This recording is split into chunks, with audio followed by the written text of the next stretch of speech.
శుద్ధి అనే లక్షణాలతో పవిత్ర మంత్ర సహితమైన పవిత్ర జలాన్ని తీర్థమని చెబుతుంది శాస్త్రం. తీర్థములని ఒక్క బిందువు కోటి పుణ్యస్నానాలకు సమానమని స్కందపురాణం ప్రవచిస్తోంది. అకాల మృత్యుహరణం, సర్వవ్యాధి నివారణం, సమస్త పాప క్షయకరం, పాదోదకం పావనం శుభం అంటూ ఇస్తారు అర్చకులు ఆలయాలలో తీర్థాన్ని. తీర్థమంటే తరింపజేసేదని, భగవంతుడి పవిత్ర పాదాలను స్పృశించిన తీర్థం అకాల మరణాన్ని దరిచేరనివ్వదని, సర్వవ్యాధులను నివారిస్తుందని, తెలుసో తెలియకో చేసిన సమస్త పాపాలను హరిస్తుందని అర్థం.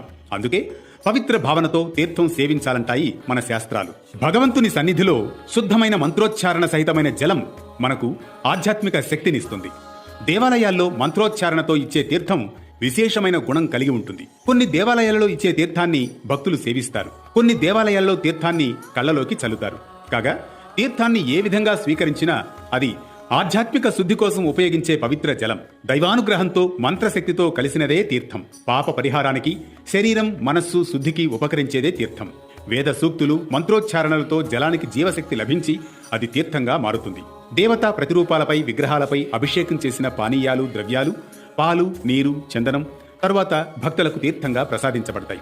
ఉదాహరణకు శివలింగంపై అభిషేక జలం, తిరుమల శ్రీ వెంకటేశ్వర స్వామికి స్నపన జలం కూడా తీర్థంగా పరమ పవిత్రం. ఇలా కొన్ని ఆలయాలలో ఆయుర్వేద ఔషధాలతో కలిపిన తీర్థ జలాలు ప్రత్యేక పూజల అనంతరం భక్తులకు తీర్థంగా ప్రసాదిస్తారు.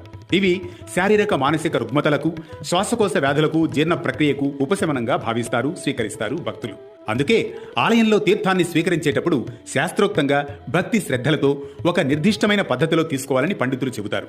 ఇది కేవలం ఆచారం కాదు, నైతికంగా, ఆధ్యాత్మికంగా మన మనస్సు శుద్ధి అయ్యేందుకు, భగవంతుని అనుగ్రహాన్ని సంపూర్ణంగా స్వీకరించేందుకు ఒక శుద్ధ మానసిక సంకల్పమే తీర్థ సేవనం.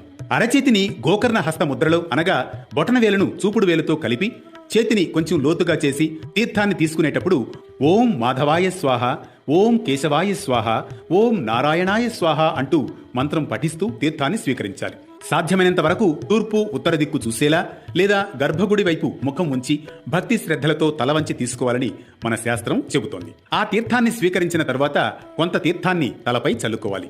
ఇది అహంకార నివారణకు చిహ్నం. కొంత కళ్లపై తాకాలి. ఇది దృష్టి పవిత్రతకు సూచకం. మిగిలిన తీర్థాన్ని మౌనంగా ప్రణామ భావనతో నోటి ద్వారా సేవించాలి. ఇది అంతరంగ శుద్ధికి సంకేతమని మన శాస్త్రాలు చెబుతున్నాయి. తీర్థాన్ని సరైన విధంగా స్వీకరించడం వల్ల దైవానుగ్రహం సంపూర్ణంగా లభిస్తుందని పురాణాలు, ఆగమ సిద్ధాంతాలు తెలియజేస్తున్నాయి. వేదాలలో చెప్పిన యద్భావం తద్భవతి అన్న సూక్తి మన సంప్రదాయంలో కనిపిస్తుంది. అందుకే దేవాలయాల్లో స్వీకరించే తీర్థం సర్వరోగ నివారణి అయింది. నీటి చుక్కలైన తీర్థంలో విశ్వ చైతన్యం ఉందని, మంత్రం ద్వారా జాగృతం చేసిన ఆ చైతన్య తీర్థం జీవితానికి ముక్తిని ప్రసాదిస్తుందని అంటారు.